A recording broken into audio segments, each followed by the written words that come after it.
ತ್ಯಾಗ ಮಾಡಿದಂಥ ಮತ್ತು ಅಹಿಂಸಾವಾದಿ ಮತ್ತು ದೇಶೀಯತೆಯನ್ನು ರೂಢಿಸ್ಕೋಬೇಕು ನಾವೆಲ್ಲರೂ ಕೂಡ ಅಂತೇಳಿ ಖಾದಿಗೆ ಮತ್ತು ನಮ್ಮ ದೇಶದಲ್ಲಿ ಉತ್ಪನ್ನ ಆಗುವಂಥ ಯಾವುದೇ ಇದು ವಸ್ತುಗಳಿದ್ರೂ ಕೂಡ ಅದನ್ನು ದೇಶೀಯವಾಗಿ ಇರ್ತಕ್ಕಂಥದ್ದನ್ನೇ ಬಳಸಬೇಕು ಅನ್ನೋದನ್ನು ಕೂಡ ಹೇಳಿ ಇವತ್ತು ನಮ್ಮೊಂದಿಗೆ ಇಲ್ಲ. ಆದರೂ ಕೂಡ ಅವರು ಸೂರ್ಯ ಚಂದ್ರ ಇರೋ ತನಕ ಅವ್ರು ಮಾಡಿರ್ತಕ್ಕಂಥ ಕೆಲಸ ಅವ್ರು ನಮಗೆ ತೋರಿಸ್ಕೊಟ್ಟಿರ್ತಕ್ಕಂಥ ಮಾರ್ಗದರ್ಶನ ಆಚರಣೆ ಮಾಡೋದು ಅಂತಂದರೆ ನಾವು ಅವರು ಹಾಕ್ಕೊಟ್ಟಂಥ ಮಾರ್ಗದರ್ಶನದಲ್ಲಿ ನಡಿಬೇಕು ಮತ್ತು ಅವರ ಹೆಸರಿನಲ್ಲಿ ಏನಾದರೂ ಸಮಾಜಕ್ಕೆ ಒಳಿತು ಮಾಡಬೇಕು ಅನ್ನೋ ನಿಟ್ಟಿನಲ್ಲಿ ನಮ್ಮ ಸ್ವಚ್ಛತಾ ಕಾರ್ಯಕ್ರಮವನ್ನು ಇವತ್ತು ಹಮ್ಮಿಕೊಂಡಿದ್ದೀವಿ. ಈಗಾಗಲೇ ಮಹಾತ್ಮ ಗಾಂಧೀಜಿರವರಿಗೆ ಲಾಲ್ ಬಹದ್ದೂರ್ ಶಾಸ್ತ್ರಿರವರಿಗೆ ಪುಷ್ಪಾರ್ಚನೆಯನ್ನು ಮಾಡಿದ್ದೀವಿ.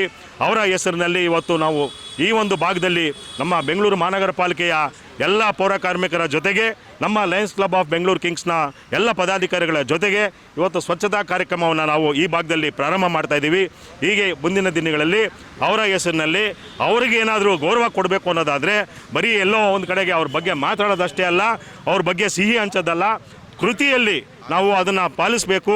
ಸ್ವಚ್ಛತಾ ಕಾರ್ಯಕ್ರಮ ಇರ್ಬೋದು, ಆರೋಗ್ಯ ಶಿಬಿರಗಳಿರ್ಬೋದು, ಮತ್ತು ಯಾವುದೇ ರೀತಿ ಬೇರೆ ರೀತಿಯ ಒಂದು ಸಮಾಜದ ಒಳಿತಿಗಾಗಿ ಮಾಡ್ತಕ್ಕಂಥ ಸೇವೆ ಅವರ ಒಂದು ಮಾಡಿರ್ತಕ್ಕಂಥ ಕೊಡುಗೆಗಳಿಗೆ ನಾವು ಅದು ಗೌರವ ಸಲ್ಲಿಸಿದಂಗೆ ಆಗ್ತದೆ ಅಂತೇಳಿ ಈ ಸಂದರ್ಭದಲ್ಲಿ ಹೇಳಕ್ಕೆ ಇಚ್ಛೆಪಡ್ತೇನೆ. ತುಂಬ ಜನ ಏನಂದರೆ ಗಾಂಧೀಜಿ ಬಗ್ಗೆ ಟ್ರೋಲ್ ಮಾಡೋಂಥ ಮಟ್ಟಕ್ಕೆ ಬೆಳೆದಿದ್ದಾರೆ. ಎಲ್ಲ ಒಂದು ದೇಶಾಭಿಮಾನವೂ ಇಲ್ಲ, ಯಾರ ಬಗ್ಗೆ ಗೌರವನೂ ಇಲ್ಲ ಅನಿಸುತ್ತೆ. ಸೊ ಅಂಥವ್ರಿಗೆ ಏನಾಗಿ ಬಯಸ್ತಾರೆ? ಅಲ್ಲ, ಈಗ ಅಂಥವ್ರಿಗೆ ದೇಶದ್ರೋಹಿಗಳೇ ಅಂತ ಹೇಳಬೇಕು. ಯಾಕಂದರೆ ಮಹಾತ್ಮ ಗಾಂಧೀಜಿಯವರ ಎಲ್ಲವನ್ನು ಕೂಡ ತ್ಯಾಗ ಮಾಡಿ ಇವತ್ತು ಎರಡು ತುಂಡು ಬಟ್ಟೆಗಳನ್ನು ಮೈ ಮೇಲೆ ಹಾಕ್ಕೊಂಡು ಅವರು ಎಲ್ಲ ರೀತಿಯನ್ನು ಕೂಡ ಅವರು ತೊರೆದು ದೇಶಕ್ಕೋಸ್ಕರ, ದೇಶದ ಸ್ವಾತಂತ್ರ್ಯಕ್ಕೋಸ್ಕರ ಅವರು ಎಲ್ಲ ರೀತಿಯವನ್ನು ತ್ಯಾಗ ಮಾಡಿದಂಥ ಮಹನೀಯ ಅವರು. ಅಂಥವ್ರ ಬಗ್ಗೆ ಅವಹೇಳನವಾಗಿ ಟ್ರೋಲ್ ಮಾಡೋದಾಗಲಿ ಮಾತಾಡೋದಾಗಲಿ ಯಾರಾದರೂ ಮಾಡಿದರೆ ಅದು ದೇಶದ್ರೋಹಿಗಳು ಮಾಡುವಂಥ ಕೆಲಸ ಅಂತ ಈ ಸಂದರ್ಭದಲ್ಲಿ ಹೇಳಕ್ಕೆ ಇಚ್ಛೆಪಡ್ತೀನಿ. ಅಹಿಂಸೆಯ ಮೂಲಕ ನಮಗೆ ಸ್ವಾತಂತ್ರ್ಯವನ್ನು ತಂದುಕೊಟ್ಟಂಥ ಮಹಾತ್ಮ ಗಾಂಧೀಜಿಯವರು ಹಾಗೂ ದೇಶದ ಒಂದು ಬೆನ್ನೆಲುಬು, ರೈತರ ಒಂದು ಬೆಂಗಾವಲಾಗಿ ನಿಂತಹ ದೇಶ ಕಂಡ ವಿದ್ವಾಂಸ, ದೇಶ ಕಂಡ ಅತ್ಯುತ್ತಮ ಆಡಳಿತಗಾರ ಲಾಲ್ ಬಹದ್ದೂರ್ ಶಾಸ್ತ್ರೀಜಿಯವರ ಜನ್ಮದಿನಾಚರಣೆಯ ಹಾರ್ದಿಕ ಶುಭಾಶಯಗಳು.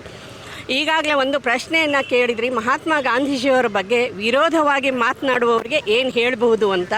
ಬಹುಶಃ ಗುಜರಾತಲ್ಲಿ ಅವರು ನ್ಯಾಯವಾದಿಗಳಾಗಿಯೇ ಮುಂದುವರೆದಿದ್ದರೆ ಯಾರೇನು ಮಾತನಾಡ್ತಿದ್ದಾರೆ ಅವರಿಗಿಂತ ಉನ್ನತ ಮಟ್ಟದ ಆಧುನಿಕ ಜೀವನವನ್ನು ಅವರು ನಡೆಸಬಹುದಾಗಿತ್ತು, ಕೋಟಿಗಟ್ಟಲೆ ಹಣ ಸಂಪಾದನೆ ಮಾಡಬಹುದಿತ್ತು. ಅಷ್ಟು ಅವರ ನ್ಯಾಯಕ್ಕೆ ಬೇಡಿಕೆ ಅಲ್ಲಿತ್ತು. ಆದರೂ ನನ್ನ ನಡೆ ದೇಶದೆಡೆ ಅಂತ ಬಂದು ಇಲ್ಲಿ ಒಂದು ನಮಗೆ ಸ್ವಾತಂತ್ರ್ಯವನ್ನು ತಂದು ಕೊಟ್ಟಿದ್ದಾರೆ.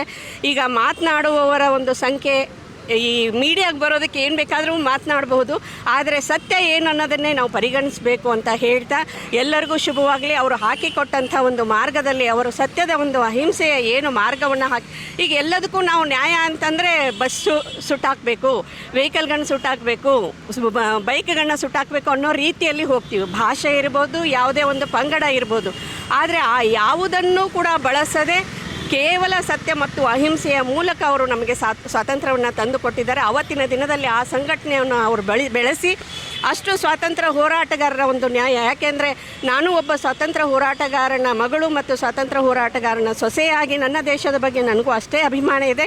ಆವತ್ತಿನ ಕಾಲದಲ್ಲಿ ಅವರು ಸಂಸಾರ ಕುಟುಂಬವನ್ನು ಬಿಟ್ಟು ನಮ್ಮ ಸ್ವಾತಂತ್ರ್ಯಕ್ಕಾಗಿ ಹೋರಾಡಿದ್ದಾರೆ. ಅವರೆಲ್ಲರಿಗೂ ನಮ್ಮ ನಮನಗಳನ್ನ ಸಲ್ಲಿಸ್ತಾ